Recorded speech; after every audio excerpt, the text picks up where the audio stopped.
Welcome students. आइए आज हम लोग शुरू करते हैं सर्वेइंग का लेक्चर नंबर 3। लेक्चर 2 में आपको बता दिए थे ऑब्जेक्टिव क्वेश्चन का सेशन चल रहा था, पूरा ऑब्जेक्टिव बता दिए थे। अब देखिए उसके आगे कुछ ऑब्जेक्टिव बचा हुआ है। लेवलिंग तक करवा दिए थे। लेवलिंग के बाद आपका कंटूरिंग है और एरिया वॉल्यूम है। एरिया वॉल्यूम से भी कंटूरिंग से भी बहुत सारा ऑब्जेक्टिव क्वेश्चन बनता है। तो आइए डिस्कस करते हैं एक करके। तो पहले देखिए लेवलिंग का कुछ पोर्शन बचा हुआ था। तो लेवलिंग का क्वेश्चन क्या कर रहा है, the datum adopted for India is, यानी इंडिया में जो भी सर्वे किया जाता है तो उसका डेटम कहाँ से लिया गया इंडिया का। तो सबसे पहले क्या था, कराची था, लेकिन अब क्या हम लोग इंडिया में लेते हैं कहाँ से, MSL मुंबई से। The datum adopted for India is कहाँ से, MSL मुंबई से। क्वेश्चन नंबर 52 का रहा है when lower values are inside the loop. When lower values are inside the loop, यहाँ से आपका कंटूरिंग का क्वेश्चन शुरू होता है।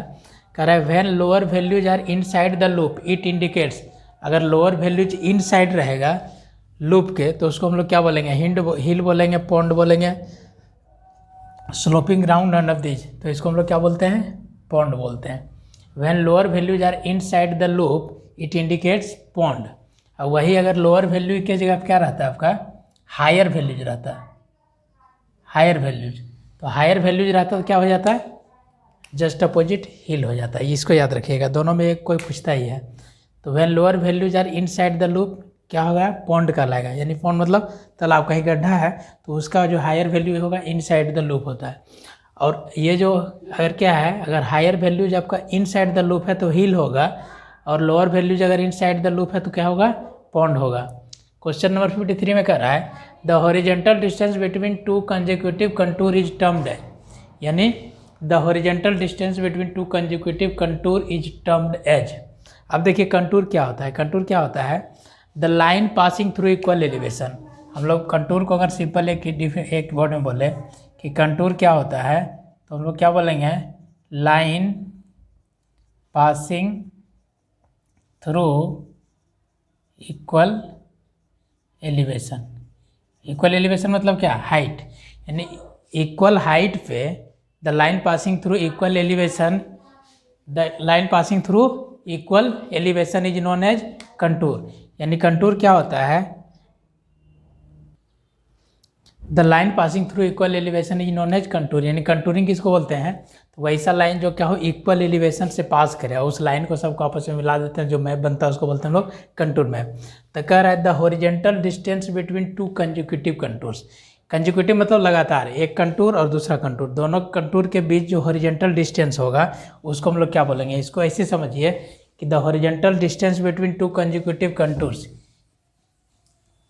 ये देखिए सपोज दैट ये एक मेरा कंटूर लाइन है, ये इक्वल एलिवेशन, दूसरा ये कंटूर लाइन है दोनों। अब क्या होगा, ये दोनों कंटूर लाइन के बीच ये जो हॉरिजेंटल डिस्टेंस होगा, ठीक है, तो इस हॉरिजेंटल डिस्टेंस को हम लोग क्या बोलते हैं, horizontal equivalent. The horizontal distance between two consecutive contours is termed as horizontal equivalent, उसको हम लोग क्या बोलेंगे, हॉरिजेंटल इक्विवेलेंट।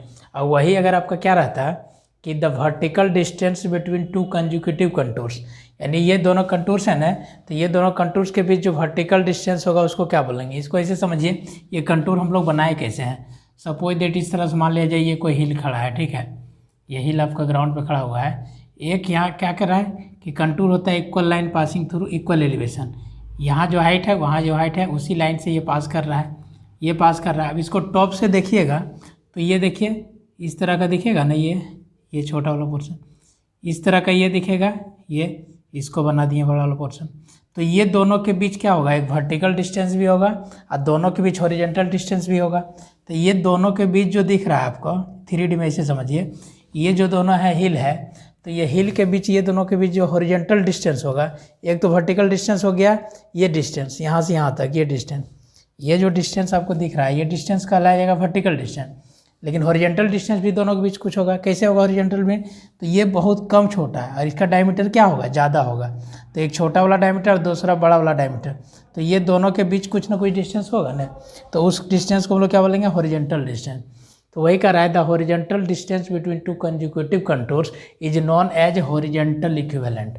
और क्वेश्चन में अगर हॉरिजेंटल डिस्टेंस नहीं दे करके अगर क्वेश्चन में यहाँ पे दे देता हॉरिजेंटल की जगह क्या क्या वर्टिकल, कि the vertical distance between two consecutive contours, तो उसको हम लोग क्या बोलेंगे, कंटूर इंटरवल बोलेंगे, उसको क्या बोलेंगे, कंटूर इंटरवल। 1 से 2 क्वेश्चन बताया आपको। पहला क्वेश्चन क्या सीखे हम लोग कि the horizontal distance between two consecutive contours is known as horizontal equivalent. उसको क्या बोलते हैं, हॉरिजॉन्टल इक्विवेलेंट। यानी हॉरिजॉन्टल डिस्टेंस है वहाँ, तो यहाँ क्या होगा, हॉरिजॉन्टल इक्विवेलेंट। अगर vertical distance between two consecutive contours तो उसको क्या बोलेंगे, वर्टिकल को interval, contour interval, contour interval. अब ये क्वेश्चन नंबर 54। क्वेश्चन नंबर 50 कह रहा है कि when contour lines meet one another of a place the place is called. कह रहा है ना कि कंटूर लाइन, कभी प्रॉपर्टीज पढ़िएगा इसका, कैरेक्टरिस्टिक ऑफ कंटूर लाइन्स, तो कहता है कि दो कंटूर लाइन्स कभी भी आपस में एक दूसरे से नहीं मिलेगा। क्यों नहीं मिलेगा, क्योंकि इसका एलिवेशन कुछ अलग है, इसका एलिवेशन कुछ अलग है, ये दोनों लाइन कभी भी एक दूसरे से नहीं मिलेगा। तो अगर दोनों लाइन क्या करें, एक दूसरे से मिल जाए, एक दूसरे पे मिल जाए या तो एक दूसरे को क्रॉस कर ले, तो उस केस में हम लोग क्या कर सकते हैं, कभी कभी मिलता है, एक्सेप्शन वाले केस में मिलता है। तो वही कह रहा है कि अगर दो contour lines meet one another of a place, यानी कोई ऐसा जगह हो, कोई ऐसा स्थान हो जहाँ पे दोनों कंटूर लाइन आपस में क्या हो जाए, जाके मिट जाए। पहला तो कैरेक्टरिस्टिक आता है कि दो कंटूर लाइन कभी भी आपस में नहीं मिलेगा।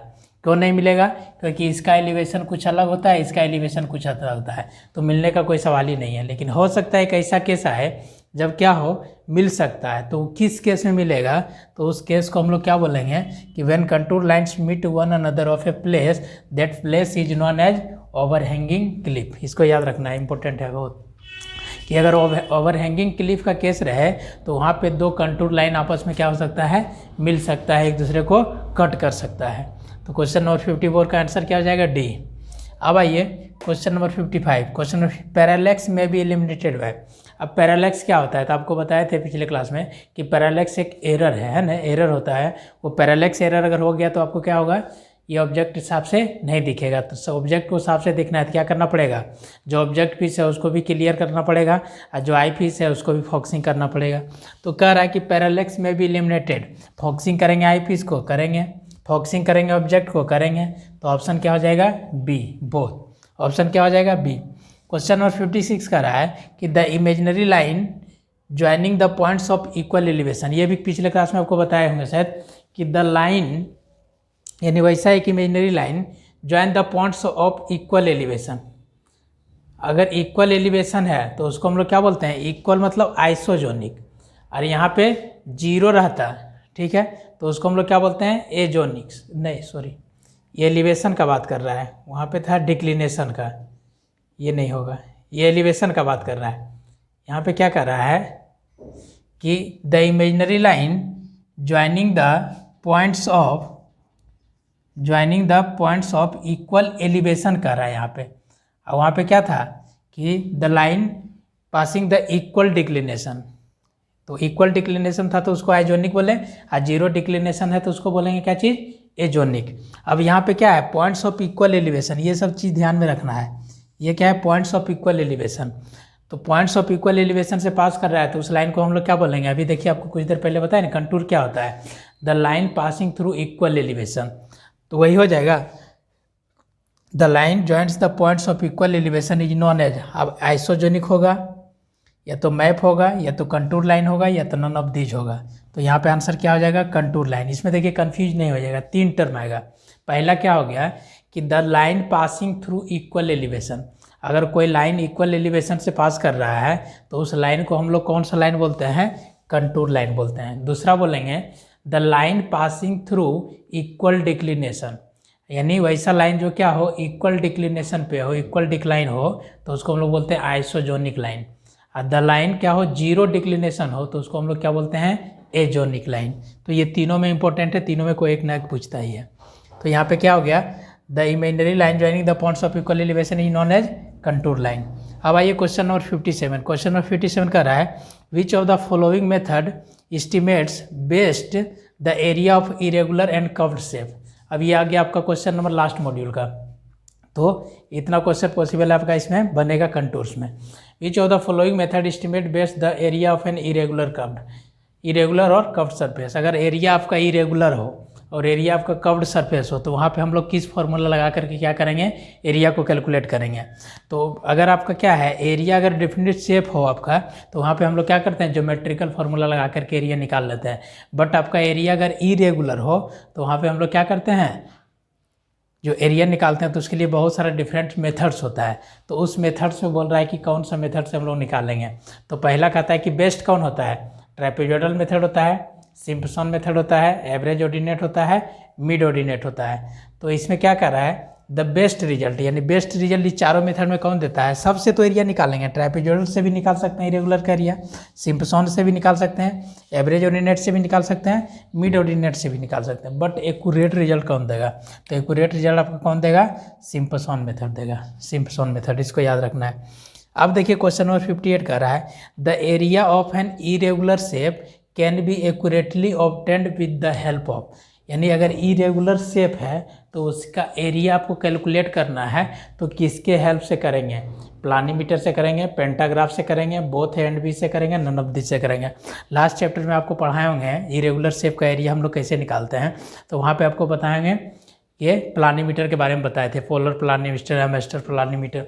तो यहाँ पे कह रहा है कि आपको जो है इरेगुलर शेप है तो उसका एरिया निकालना है, तो आपको कौन सा इंस्ट्रूमेंट का ज़रूरत पड़ेगा, तो यहाँ पे ज़रूरत पड़ेगा आपका किस चीज़ का, प्लानीमीटर का। तो प्लानीमीटर में पोलर प्लान, इसका पूछता है कंस्ट्रक्शन की, प्लानीमीटर क्या होता है, इसका वर्क क्या होता है, किस तरह से वर्क करता है। तो ये सब क्या हो गया, आपका इरेगुलर शेप है, इरेगुलर एरिया है, तो उसका हम लोग निकालेंगे किसके हेल्प से, तो प्लानीमीटर के हेल्प से हम लोग एरिया उसका क्या करते हैं, कैलकुलेट कर सकते हैं। तो ये जो टोटल क्वेश्चन है आपका 58 तक बताया है, तो इसमें देखिए क्या हो गया, कंटूर्स आपका कवर हो गया और लास्ट में हम लोग कवर कर रहे हैं क्या चीज़, एरिया का। उसके बाद देखिए आगे बढ़ते हैं और जो क्वेश्चन कुछ बचा हुआ है थोड़ा बहुत प्रीवियस ईयर के भी क्वेश्चन कुछ देख लीजिएगा, उसको भी करवा देते हैं। उसके बाद हम लोग का एक चलेगा ये न्यूमेरिकल प्रॉब्लम्स का, उसका भी 1-2 क्लास में सारा चैप्टर्स कर आपका रिवीजन करवा देंगे, क्रैश कोर्स टाइप का।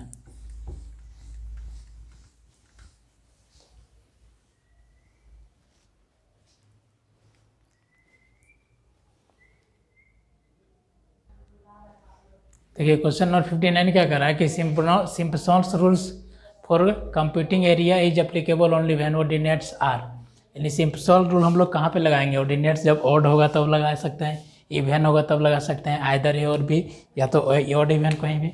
तो सिम्पसन रूल हम लोग जब लगाते हैं कब, जब ऑर्डिनेट आपका क्या हो, इवन नंबर में हो, यानी 2 हो, 4 हो, 5 हो, इस तरह से ऑर्डिनेट 1 2 3 है ना, इस तरह से।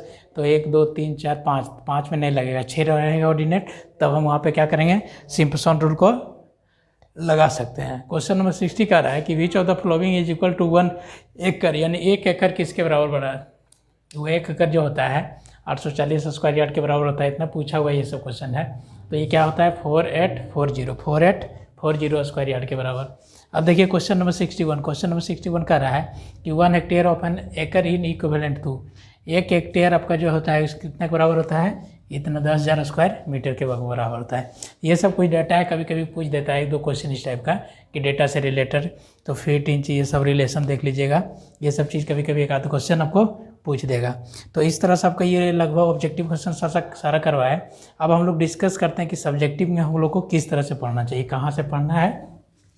अब जो पढ़ जितना तैयारी था तैयारी हो गया, अब क्या करना है, उसको रिवीजन करना है। तो रिवीजन कैसे करना है, कहाँ कहाँ से क्या उठाना है, कहाँ कहाँ से क्या पढ़ना है, तो आइए इसमें देखते हैं। एक और आपका शायद था ऑब्जेक्टिव क्वेश्चन, ऑब्जेक्टिव क्वेश्चन में कुछ बच्चा का कमेंट्स आया था, आपका ये बताए थे शायद, ये देखते हैं, ऑफसेट वाला कुछ बता रहे थे, ठीक है, ऑफसेट वाला बता रहे थे। तो हम लोग बात कर रहे हैं क्या चीज़ का। अब देखिए हम लोग का यहाँ से क्रैश कोर्स शुरू करते हैं, ठीक है, क्रैश कोर्स में किसका, सर्वेइंग का। तब इसमें हम लोग को क्या क्या पढ़ना है, कैसे क्या करेंगे, 1-2 दिन में कवर कर लेना इसको। तो पहला हम लोग का चलेगा, तो पहला जो चैप्टर है आपका क्या है, इंट्रोडक्शन। तो इंट्रोडक्शन में क्या पढ़ना है, तो इंट्रोडक्शन में कुछ नहीं, सिर्फ क्या पढ़ना है, क्लासिफिकेशन ऑफ सर्वेइंग। पहला क्या पढ़ना है, पहले तो डेफिनेशन देखिए, जो लिख रहे हैं इस चीज़ को बस पर देख के जाना है। डेफिनेशन ऑफ सर्वे, कि सर्वे क्या होता है इसको डिफाइन कीजिए। उसके बाद इसका यूजेज ऑफ सर्वे, ये देख लीजिएगा। उसके बाद आपका क्लासिफिकेशन ऑफ सर्वे, बस यही इतना देखना है किससे, फर्स्ट चैप्टर से। Classification of survey, uses of survey और उसके बाद डेफिनेशन ऑफ सर्वे। इतना देख लीजिएगा फर्स्ट यूनिट। अब सेकेंड यूनिट जो आपका था चेन और क्रॉस स्टाफ सर्वे। यूनिट 2 आपका जो था, यूनिट 2 में क्या था आपका, चेन एंड क्रॉस स्टाफ सर्वे। अब चेन एंड क्रॉस स्टाफ सर्वे, इसमें क्या होगा बाबू, थ्योरी भी आएगा अब प्लस न्यूमेरिकल भी आएगा। तो न्यूमेरिकल के लिए हम लोग को क्या पढ़ना है, करेक्शन। तो ये करेक्शन वाला पोर्शन देख के जाना है अच्छा से, न्यूमेरिकल है ना। ट्रू लेंथ क्या होता है, ट्रू एरिया क्या होता है, ट्रू लेंथ बराबर क्या चाहिए, L dash by L into major length. ये सब फॉर्मूला पे जो न्यूमेरिकल बनता है इसको देख के जाना है। ऑब्जेक्टिव में क्या देख के जाना है, ये सब्जेक्टिव में 4 नंबर का जो क्वेश्चन आता है तो 4 नंबर्स में क्या देख के जाना है, तो चैन देख के जाना है, चैन कितना टाइप का होता है। टेप देख के जाना है, टेप कितना टाइप का होता है। प्रिंसिपल ऑफ सर्वेइंग देख के जाना है कि सर्वेइंग का प्रिंसिपल क्या है, ठीक है क्या। और ये ऑफसेट क्या होता है, कितना मेथड से हम लोग सेट करते हैं offset, set out method of offset, ठीक है। अब देखिए इसी ऑफसेट में आपको एक बताए थे क्रॉस स्टाफ का जरूरत पड़ता है। तो क्रॉस स्टाफ में आपको 2 बताए थे, एक क्या बताए थे, एक ओपन क्रॉस स्टाफ था ना, और दूसरा था French cross staff, French cross staff. तो इसी में शायद एक एरर था क्वेश्चन में, ये फ्रेंच क्रॉस स्टाफ। तो ये फ्रेंच क्रॉस स्टाफ है, इसका सेटिंग आउट और ओपन का क्या करते हैं हम लोग, ये तो 90 डिग्री सेट करने के लिए। फ्रेंच का हम लोग क्या कर सकते हैं, इसे 45 डिग्री भी सेट कर सकते हैं और 90 डिग्री भी सेट कर सकते हैं। तो ये एक ऑब्जेक्टिव क्वेश्चन है, इसको करेक्शन सही कर लीजिएगा, ठीक है। तो यूनिट 2 में क्या क्या पढ़ के जाना है, चेन और क्रॉस स्टाफ सर्वे में चेन क्या होता है, कितना टाइप्स का होता है, तो टेप क्या होता है, टेप कितना टाइप्स का होता है, टेप कैसे बनता है, उस सब पे न्यूमेरिकल क्वेश्चन आएगा। आपको क्या देख के जाना है, principle of chain surveying. Principle of surveying क्या है, ये working from whole to part ये बताए थे ना। और उसके बाद में टू लोकेट न्यू पॉइंट। आज चेन सर्वे का प्रिंसिपल क्या है, तो on the basis of triangulation, on the basis of triangulation, यानी होल एरिया को क्या करेंगे, डिफरेंट ट्रायंगल में कन्वर्ट करेंगे। वो ट्रायंगल आपका कैसा होना चाहिए, वेल कंडीशन ट्रायंगल होना चाहिए, आइडियल ट्रायंगल होना चाहिए।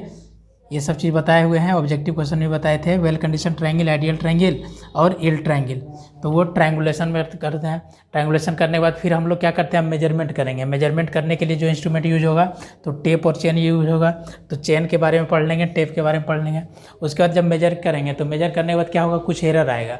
तो उस एरर को हम लोग को कैलकुलेट करना है, न्यूमेरिकल डाटा, तो उस पर न्यूमेरिकल बनेगा। तो यही सब पूछता है कि ट्रू लेंथ क्या होगा, तो L dash by L into major length होता है। तो इस पर न्यूमेरिकल जो प्रॉब्लम बनेगा इसको देख लेना है, ठीक है। इससे एक न्यूमेरिकल आएगा आपका और बाकी क्वेश्चन आएगा 4 नंबर का। अब यूनिट 3 की बात करते हैं। तो बहुत लोग का कह रही था कि सर यूनिट 3 में कंपास सर्वेइंग का न्यूमेरिकल नहीं बन रहा है और लेवलिंग में राइज एंड फॉल मेथड और हाइट ऑफ इंस्ट्रूमेंट मेथड से न्यूमेरिकल जो बन रहा है उसको कैसे कवर करेंगे। तो ये दोनों चैप्टर हम अच्छा सबको कवर करवा देते हैं कि किस टाइप का क्वेश्चन बन सकता है और कहाँ से क्वेश्चन आता है। कुछ लोग का क्वेश्चन था सर मैग्नेटिक डिक्लिनेशन वगैरह पे ये क्वेश्चन नहीं बन रहा है। तो यूनिट 3 आपका यही जो क्या है, कंपास सर्वेइंग, कंपास सर्वे। इसमें आपको बता दिए क्या क्या पढ़ना है, बस इसको पढ़ के चल जाना, ठीक है। अगर टाइम नहीं मिला, टाइम ज़्यादा है तो और थोड़ा डिप में जाएंगे, अगर कम टाइम है तो आप इतना कम से कम मिनिमम कवर करके जाइए। अब हम लोग बात करते हैं कंपास सर्वे की, कंपास सर्वे में क्या क्या पढ़ना है। तो कंपास सर्वे में, ठीक है, तो कंपास क्या है, कंपास एक इंस्ट्रूमेंट है जिससे हम लोग क्या करते हैं, मेजर करते हैं। क्या चीज़ मेजर करते हैं, एंगल का मेजरमेंट करते हैं, ठीक है। और कंपास से जो एंगल को मेजर करते हैं उसको हम लोग क्या बोलते हैं, बियरिंग बोलते हैं, ठीक है। तो इसी में हम लोग पढ़े थे 4 बियरिंग होता है, एक बैक बियरिंग होता है। यानी अगर ए से बी की तरफ जा रहे हैं, ए पे एंगल मेजर कर रहे हैं तो 4 बियरिंग करते हैं, बी पे एंगल मेजर कर रहे हैं तो उसको बैक बियरिंग करते हैं। तो आइए देखिए इसमें बात करते हैं कि कंपास में क्या क्या पढ़ना है, क्या नहीं पढ़ना है, क्या छोड़ के जाना है।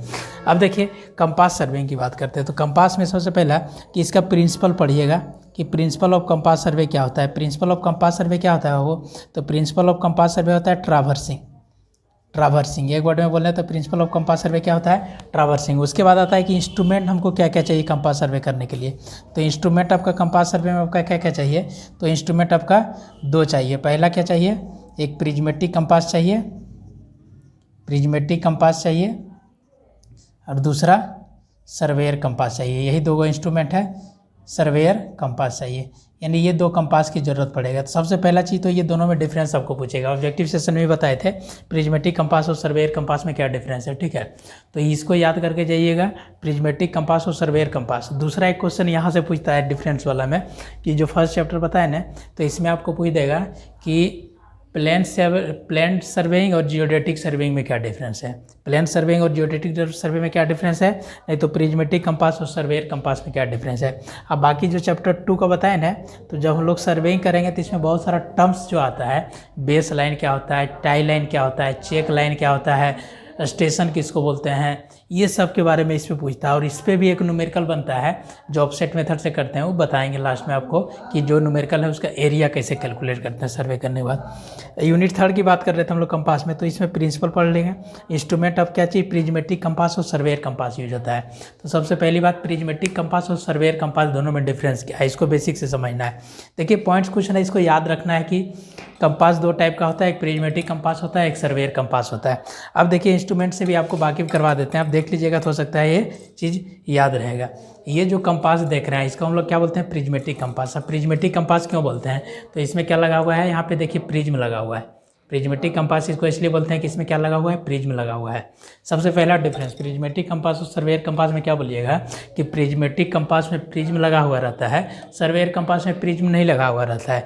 यानी हम लोग बोल सकते हैं कि प्रिज्मेटिक कंपास में जो हम लोग एंगल को रीड करते हैं, एंगल मेजर करते हैं with the help of prism करते हैं, और सर्वेयर कंपास में हम लोग क्या करते हैं, नेकेड आई से कर लेते हैं। ठीक है, उसमें प्रिज्म वगैरह नहीं लगा रहता है, ये डिफरेंस हो गया। दूसरा आपका ये जो प्रिज्मेटिक कंपास है, तो इस प्रिज्मेटिक कंपास में क्या होता है, ये जो एंगल का ग्रेजुएशन क्या हो रहता है, इसमें जो दिख रहा होगा आपको, ये है रीडिंग पूरा देखा हुआ है। ये जो एंगल का ग्रेजुएशन क्या होता है, हॉल सर्किल बियरिंग में होता है। पॉइंट लिखते जाइए, इसमें एंगल का ग्रेजुएशन हॉल सर्किल बियरिंग में होता है।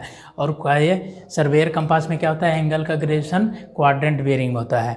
अब हॉल सर्किल बियरिंग में है तो इसमें एंगल का रेंज क्या हो जाएगा, तीसरा डिफरेंस, इसमें एंगल का रेंज 0 डिग्री से लेकर 360 डिग्री तक जाएगा, और सर्वेयर कंपास में कहाँ से जाएगा, 0 to 90 डिग्री जाएगा रेंज।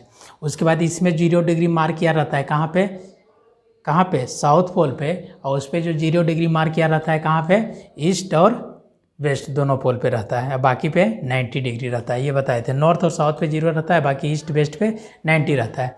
और इसमें जो एंगल ग्रेजुएटेड रहता है ना, तो ये इन्वर्टेड रहता है। इन्वर्टेड मतलब क्या, उल्टा दिखेगा, उसमें लिखा हुआ रहेगा, आपको देखिएगा ना इसको, तो इसमें इमेज बनता है, इसमें देखिएगा ना, तो इसमें जो रीडिंग आपको दिखेगा, ये रीडिंग आपका इमेज टाइप का दिखेगा, ये मिरर टाइप का दिखेगा, यानी आपको सीधा नहीं दिखेगा। इसलिए देखिए नॉर्थ के जगह या फिर साउथ के जगह 0 डिग्री रहता है, अब वो जब देखिएगा तो आपको लगेगा नॉर्थ पे 0 डिग्री, यानी इन्वर्टेड रीडिंग रहता है। तो ये भी बोल सकते हैं कि इसमें जो रीडिंग ग्रेजुएटेड रहता है वो क्या रहता है, इन्वर्टेड रहता है। ये सारा साइड ठीक है। अब इसके क्या करते हैं हम लोग, प्रिज्मेटिक कंपास से अगर सर्वे कर रहे हैं तो इसको हम लोग हाथ पे रख करके भी ऑब्जेक्ट को देख करके रीडिंग ले सकते हैं, लेकिन सर्वेयर कंपास में करेंगे सर्वे तो उसके लिए आपको थोड़ा स्टैंड रखने की ज़रूरत पड़ेगी। उसमें क्या होगा, स्टैंड रखने की ज़रूरत पड़ेगी। ये सब चीज़ डिफरेंस हो गया प्रिज्मेटिक कंपास और सर्वेयर कंपास में क्या डिफरेंस है।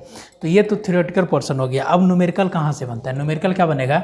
अब देखिए ये जो कंपास है, ठीक है, तो ये कंपास है ना, तो इस चैप्टर में हम लोग को 4 चीज़ पढ़ना है मेरिडियन में। एक होता है ट्रू मेरिडियन, एक मैग्नेटिक मेरिडियन, एक आर्बिट्रेरी मेरिडियन और ग्रिड मेरिडियन। तो ये देखिए क्या होता है कि मेरिडियन क्या हो गया, यानी वैसा लाइन जो नॉर्थ और साउथ पोल से पास करे उसको हम लोग मेरिडियन बोलते हैं। अब देखिए आपका जो अर्थ है, तो अर्थ का अपना एक ज्योग्राफिकल नॉर्थ है और एक ज्योग्राफिकल साउथ पोल है। तो अर्थ का जो ज्योग्राफिकल नॉर्थ और ज्योग्राफिकल साउथ से जो भी लाइन गुजरेगा तो उस लाइन को हम लोग बोलेंगे ट्रू मेरिडियन। उस लाइन को हम लोग क्या बोलेंगे, ट्रू मेरिडियन। और ये जो प्रिज्मेटिक कंपास देख रहे हैं, जो भी कंपास है या सर्वेयर कंपास, इस कंपास के हेल्प से अगर हम लोग मेजरमेंट करेंगे तो ये कंपास को जिस पोजीशन पे ले जाइएगा, जहाँ रखिएगा, ये अपने हिसाब से आपको नॉर्थ बता देगा और अपने हिसाब से ये साउथ बता देगा। तो इसके हिसाब से जो नॉर्थ और साउथ है उससे जो लाइन जा रहा है उस लाइन को हम लोग बोलते हैं मैग्नेटिक मेरिडियन। उसको हम लोग क्या बोलते हैं, मैग्नेटिक मेरिडियन। ठीक है, तो ये ट्रू मेरिडियन और मैग्नेटिक मेरिडियन। ठीक है, अब बाकी आपका क्या होता है, आर्बिट्रेरी और ग्रिड मेरिडियन। आर्बिट्रेरी मेरिडियन क्या होता है कि जैसे हम लोग सर्वे करने गए, सीख रहे हैं, लर्निंग में है, तो उसमें क्या करेंगे कि एज्यूम कर लेंगे, लाइन को सीधा खींच दिए, एक को नॉर्थ मान लिए, दूसरा को साउथ पोल मान लिए, और लाइन को हम लोग ड्रॉ कर देंगे, तो वो जो लाइन बनेगा उसको हम लोग बोलेंगे आर्बिट्रेरी मेरिडियन। और ग्रिड मेरिडियन क्या होता है, तो पैरेलल लाइन, जैसे ये नॉर्थ और साउथ है तो ये नॉर्थ साउथ एक फिक्स कर लिए, उसके पैरेलल जितना भी लाइन हम ड्रॉ करेंगे उस टाइप के मेरिडियन को क्या बोलेंगे हम लोग, आर्बिट्रेरी मेरिडियन। ठीक है, तो ग्रिड मेरिडियन, आर्बिट्रेरी मतलब एजम्पशन जो किया हुआ है। तो ये 4 टाइप का मेरिडियन होता है, तो ये भी कभी क्यों पूछता है। अब आएगा कि ट्रू मेरिडियन और मैग्नेटिक मेरिडियन ये दोनों ज़्यादा इंपॉर्टेंट है।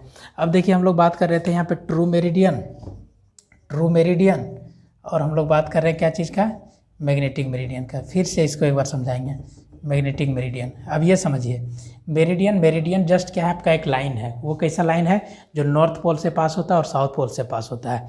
तो ट्रू मेरिडियन क्या है, जैसे आपका ये अर्थ का सरफेस है, तो इसका अपना एक नॉर्थ होगा, इसका अपना एक ज्योग्राफिकल साउथ है। तो ये जो लाइन है, इस लाइन को हम लोग क्या बोलते हैं, ट्रू मेरिडियन बोलते हैं। इस लाइन को क्या बोलते हैं, ट्रू मेरिडियन बोलते हैं। और आप जब सर्वे करने जाइएगा, तो सर्वे करने गए तो हम अर्थ का सरफेस यहाँ पे है, ठीक है। अब कहीं इस पॉइंट पे हम सर्वे कर रहे हैं, यहाँ पे कंपास लगा है, तो ये कंपास लगाएंगे, तो कंपास में क्या रहता है, इस तरह से नीडल लगा हुआ रहता है। ये नीडल आपका घूमते घूमते एक जगह स्थिर हो जाता है। जहाँ पे स्थिर हो जाता है, अब समझिए इस तरह से ये लाइन गुजर रहा है, तो ये आपका नॉर्थ है और ये आपका साउथ है। तो ये नॉर्थ साउथ कौन बताया आपको, ये बताया हमको कंपास। तो ये जो कंपास के द्वारा जो नॉर्थ और साउथ जाता है, उससे जो लाइन मिलाते हैं, तो इस लाइन को हम लोग क्या बोलते हैं, मैग्नेटिक मेरिडियन। और ये जो लाइन जा रहा है, इस लाइन को हम लोग क्या बोलते हैं, ट्रू मेरिडियन। क्लियर हो गया। तो ट्रू मेरिडियन ज्योग्राफिकल नॉर्थ और ज्योग्राफिकल साउथ पोल से जो लाइन गुजरे, उस मेरिडियन को ट्रू मेरिडियन बोलेंगे। और आपका मैग्नेटिक नॉर्थ और मैग्नेटिक साउथ से जो लाइन गुजरे, उसको हम लोग मैग्नेटिक मेरिडियन बोलेंगे। अब मैग्नेटिक नॉर्थ और मैग्नेटिक साउथ क्या है, तो मैग्नेटिक नॉर्थ और मैग्नेटिक साउथ आपका जो कंपास डायरेक्शन बताता है वो है, ठीक है। अब देखिए क्या होगा, अब मान लिया जाए हम लोग ये ट्रू मेरिडियन बनाए, मैग्नेटिक मेरिडियन बना लिए, ठीक है। अब देखिए, अब हमको क्या चीज़, बियरिंग की बात करते हैं। ये तो मेरिडियन सीख गए, अब बियरिंग क्या होता है, ठीक है। तो बियरिंग ये समझिए, फिर इस पर प्रॉब्लम करवाएंगे, क्वेश्चन करवाएंगे। तो बियरिंग क्या होता है, तो बियरिंग मतलब जस्ट वर्ड, एक वर्ड में समझिए कि बियरिंग मीन्स क्या होता है। तो बियरिंग मीन्स होता है आपका क्या चीज़, एंगल। बियरिंग मीन्स क्या होता है आपका, बियरिंग मीन्स आपका क्या होता है, एंगल। एंगल मतलब क्या चीज़, अगर हम लोग ट्रू बियरिंग से, ट्रू मेरिडियन से, तो ट्रू मेरिडियन के साथ अगर किसी लाइन के बीच एंगल बनाएंगे, तो उस एंगल को हम लोग क्या बोलेंगे, उस एंगल को हम लोग बोलेंगे ट्रू बियरिंग। उस एंगल को क्या बोलेंगे, ट्रू बियरिंग। अब देखिए यहाँ पे इस तरह से इसे समझिए कि ये एक लाइन है मेरा, ठीक है। ये लाइन है, ये ज्योग्राफिकल नॉर्थ और ज्योग्राफिकल साउथ से पास कर रहा है। इसको हम लोग मान लिया क्या चीज़, ट्रू मेरिडियन, ठीक है, ट्रू मेरिडियन। और जब हम लोग सर्वे करने गए, ठीक है, जब हम लोग सर्वे करने गए, तो यहाँ से एक कोई लाइन लिए हैं, इस तरह से ये मान लेते हैं कि ये लाइन है AB। अब ये बताइए, ये जो ट्रू मेरिडियन और लाइन है, ये दोनों के बीच जो एंगल बनेगा, इस थीटा को हम लोग क्या बोलेंगे, इस थीटा को हम लोग बोलेंगे true bearing. True bearing, TB मतलब ट्रू बियरिंग, ठीक है। इसको हम लोग क्या बोलेंगे, ट्रू बियरिंग। क्यों बोले, क्योंकि ये ट्रू मेरिडियन से बना है। दूसरा ही एक लाइन लेते हैं, वो लाइन हम लोग क्या लेते हैं अब, मैग्नेटिक मेरिडियन। मैग्नेटिक मेरिडियन क्या होगा, वैसा लाइन जो मैग्नेटिक नॉर्थ से पास कर रहा है और मैग्नेटिक साउथ से पास कर रहा है। मैग्नेटिक नॉर्थ और मैग्नेटिक साउथ क्लियर हो गया ना। मैग्नेटिक नॉर्थ क्या है, तो कंपास। ये जो कंपास है, ये कंपास आपका क्या होगा, जहाँ पे हम लोग सर्वे करने गए जाएंगे, इसमें क्या है देखिए, नॉर्थ और ये साउथ ये है लिखा हुआ है। अब ये क्या होगा, इसको घूमते घूमते रखेंगे, अपना एक जगह फिक्स हो जाएगा। तो जहाँ पे जाकर के फिक्स हो जाएगा, वो जो लाइन जाएगा उसका, वो क्या कहलाएगा, मैग्नेटिक मेरिडियन कहलाएगा, ठीक है। तो मैग्नेटिक मेरिडियन आपका क्या होता है, ये वेरी करते रहता है प्लेस टू प्लेस। अब मान लीजिए यहाँ पे एक कोई लाइन है AB, तो ये जो मैग्नेटिक मेरिडियन से इसके बीच का जो एंगल मेजर किए हैं, इसी को हम लोग क्या बोलते हैं, मैग्नेटिक बियरिंग। इसी को क्या बोलते हैं हम लोग, मैग्नेटिक बियरिंग, MB, ठीक है। इसी को क्या बोलेंगे, मैग्नेटिक बियरिंग। अब एक क्वेश्चन आता है कि डिक्लिनेशन क्या होता है। अब क्या क्वेश्चन आता है, अब क्वेश्चन आपका आता है डिक्लिनेशन क्या होता है, कि डिक्लिनेशन क्या होता है। देखिए डिक्लिनेशन टॉपिक क्या है मेरा, डिक्लिनेशन। अब ये समझिए डिक्लिनेशन क्या होता है। तो डिक्लिनेशन को एक वर्ड में बोले तो हम लोग क्या होता है, angle between true meridian and magnetic meridian. TM मतलब ट्रू मेरिडियन, M मतलब मैग्नेटिक मेरिडियन। यानी वैसा एंगल, यानी वैसा बियरिंग, एंगल को यहाँ पे क्या बोलेंगे, बियरिंग, कंपास में। तो वैसा एंगल, जो एंगल क्या हो, ट्रू मेरिडियन और मैग्नेटिक मेरिडियन के बीच में बन रहा है, उस एंगल को हम लोग क्या बोलते हैं, डिक्लिनेशन बोलते हैं। अब अगर हम बोलें कि देखिए ये जो मेरा है, यहाँ देखिए ये ट्रू मेरिडियन है, ये ट्रू मेरिडियन है, यानी ज्योग्राफिकल नॉर्थ और ज्योग्राफिकल साउथ से पास कर रहा है, ये ट्रू मेरिडियन लाइन हो गया, ठीक है। अब दूसरा जो हम लोग लिए सर्वे करने गए कहीं, वो जो लाइन आया हो सकता है वो लाइन यहाँ पे आ जाए। कौन? कंपास जो आपका बताया, तो ये आपका बता दिया मैग्नेटिक मेरिडियन, यानी यहाँ पे मैग्नेटिक नॉर्थ है और मैग्नेटिक साउथ यहाँ है। यहाँ पे क्या है? ज्योग्राफिकल नॉर्थ और यहाँ पे ज्योग्राफिकल साउथ है। ये केस भी हो सकता है कि आपका ये जो ट्रू मेरिडियन है उसी पे आपका क्या आ जाए? मैग्नेटिक मेरिडियन हो सकता है मे बी। अगर दोनों एक दूसरे पे ओवरलैप कर जाए तो यहाँ पे डिक्लिनेशन क्या हो जाएगा बाबू? यहाँ पे जो डिक्लिनेशन होगा 0 डिग्री हो जाएगा। डिक्लिनेशन क्या हो जाएगा? 0 डिग्री। यानी हम लोग बोल सकते हैं कि जो मेरा अर्थ है उसका जो ज्योग्राफिकल नॉर्थ पोल है, जो ज्योग्राफिकल साउथ पोल है, उसी पे हम लोग क्या किए हैं? कंपास रखें, और वो कंपास का नॉर्थ और साउथ भी क्या है? सेम उसी लाइन पे ओवरलैप कर गया। तो यहाँ पे डिक्लिनेशन क्या हो गया? 0। बट प्रैक्टिकली ये ऐसा नहीं होता है सब जगह। तो अब क्या होगा? क्योंकि प्लेस टू प्लेस आपका क्या होता है? डायरेक्शन चेंज कर जाता है। अब हम लोग आए तो यहाँ पे ये ट्रू मेरिडियन हो गया, ये मैग्नेटिक मेरिडियन हो गया। तो अब बताइए ये जो ट्रू मेरिडियन और मैग्नेटिक मेरिडियन है, इस दोनों के बीच ये जो एंगल बनता है, इसी एंगल थीटा को हम लोग क्या बोलते हैं? डिक्लिनेशन। इसी को हम लोग क्या बोलते हैं? डिक्लिनेशन। ये जो थीटा एंगल बनता है, इसी थीटा एंगल को क्या बोलते हैं? डिक्लिनेशन। इसको क्या बोलेंगे हम लोग? डिक्लिनेशन। अब हम लोग क्या करते हैं? देखिए 3 चीज़ क्लियर हुआ। पहला चीज़ क्या? 4 चीज़ हम लोग सीखे। पहला सीखे ट्रू मेरिडियन क्या होता है, मैग्नेटिक मेरिडियन क्या होता है, आर्बिट्रेरी मेरिडियन क्या होता है, और ग्रिड मेरिडियन क्या होता है। ये भी डिफाइन करने दे देगा। 4-5 वो टर्म्स लिख देगा 4 नंबर का क्वेश्चन में, कहेगा define this term, arbitrary meridian, grid meridian, station point, base line, check line, tie line, true meridian, arbitrary meridian, ये सब पूछता है। तो पहला तो ये 4 चीज़ क्लियर हो गया कि क्या चारों क्या होता है। तो ट्रू मेरिडियन क्या हो गया? तो ज्योग्राफिकल नॉर्थ और ज्योग्राफिकल साउथ से जो लाइन पास करेगा उस मेरिडियन, उस लाइन को बोलेंगे ट्रू मेरिडियन। मैग्नेटिक मेरिडियन क्या हो गया? तो जब हम लोग सर्वे करने जाएंगे, सर्वे शुरू करेंगे, तो मेरे पास कंपास रहेगा, और वो कंपास जो अपना नॉर्थ और साउथ डायरेक्शन बताएगा उसके थ्रू जो लाइन ड्रॉ करेंगे, नॉर्थ साउथ को मिलाते हुए वो लाइन क्या कहलाएगा? Magnetic meridian. और आपका क्या आता है? एक आर्बिट्रेरी मेरिडियन। आर्बिट्रेरी मेरिडियन क्या हो गया? Assumptions value. हम एज्यूम कर लिए, सर्वे कर रहे हैं, हम क्या किए? मेरे पास कुछ नहीं है कि एज्यूम कर लिया कि ये मेरा नॉर्थ है, ये साउथ है, उस मेरिडियन को बोलेंगे आर्बिट्रेरी मेरिडियन। ग्रिड में क्या होता है? पैरेलल लाइन होता है। जो ज्योग्राफिकल नॉर्थ, ज्योग्राफिकल साउथ है, उसके पैरेलल हम लोग बनाते जाते हैं जो मेरिडियन, उसी को हम लोग क्या बोलते हैं? Grid meridian. ये 4 क्लियर। उसके बाद आपको बताया ट्रू बियरिंग। तो ट्रू बियरिंग क्या होगा? तो ट्रू मेरिडियन और जो भी लाइन कहीं है उसके बीच का जो एंगल होगा उसको बोलेंगे हम लोग ट्रू बियरिंग। मैग्नेटिक बियरिंग किसको बोलेंगे? तो वैसा एंगल जो क्या हो मैग्नेटिक मेरिडियन, मैग्नेटिक नॉर्थ और लाइन के बीच हो उसको बोलेंगे मैग्नेटिक बियरिंग। अब हम लोग पढ़े डिक्लिनेशन। तो डिक्लिनेशन क्या होगा? तो डिक्लिनेशन क्या होगा कि ट्रू मेरिडियन और मैग्नेटिक मेरिडियन, ये दोनों के बीच जो एंगल बनेगा उस एंगल को हम लोग क्या बोलेंगे? डिक्लिनेशन। उस एंगल को हम लोग क्या बोलेंगे? डिक्लिनेशन। तो ये 3 चीज़ आपको क्लियर कर दिए और थोड़ा सा ऑब्जेक्टिव बता दिए। अब इसके बाद मेरा जो क्लास चलेगा आपका किस चीज़ का? ये क्रैश कोर्स वाला शुरू करते हैं कंपास से ही। फर्स्ट चैप्टर आपको बता दिए क्या क्या पढ़ना है, उसको कवर कर लीजिएगा। फिर इसको हम लोग मिलते हैं नेक्स्ट क्लास में। इसको ये मैग्नेटिक डिक्लिनेशन का प्रॉब्लम करवाते हैं, फिर आपका उसके बाद करवाते हैं बियरिंग पे प्रॉब्लम।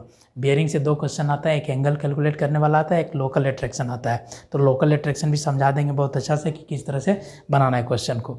उसके बाद फिर लेवलिंग करवा देंगे। तो 1-2 क्लास ले लेंगे, आपका सर्वेइंग का पूरा क्रैश कोर्स खत्म हो जाएगा। तो चलिए मिलते हैं हम लोग फिर नेक्स्ट वीडियो में। तब तक के लिए बाय बाय।